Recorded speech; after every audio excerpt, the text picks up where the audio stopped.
Ayo kamar kita dulu. Dari video amatir terlihat detik-detik penangkapan Sunarko, Direktur PT Bina Prima Taruna, oleh tim intelijen gabungan dari Kejaksaan Agung, Kejari Pekanbaru, dan Kejati Maluku di salah satu hotel di Pekanbaru. Kejaksaan Tinggi Maluku membenarkan penangkapan Sunarko yang buron karena terlibat korupsi pembangunan konstruksi runway Bandara Moa Tiakur.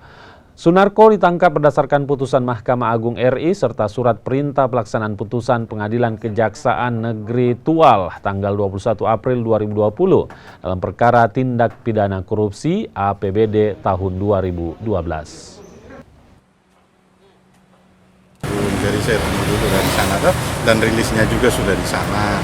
Jadi kan masa kita yang di sini ya. Tapi kasusnya betul Pak, kasus Bandara Moa betul. Yang ditangkap dengan siapa Pak? Ya. Atas nama siapa? Sunarko kalau tidak salah. Sunarko Pak. itu dia buron sudah berapa lama Pak? berapa lama? Nah itu nanti saya cek dulu berapa lamanya, nanti saya cek. Iya nanti sekalian dia punya Ya. putusan Pak. Dan kalau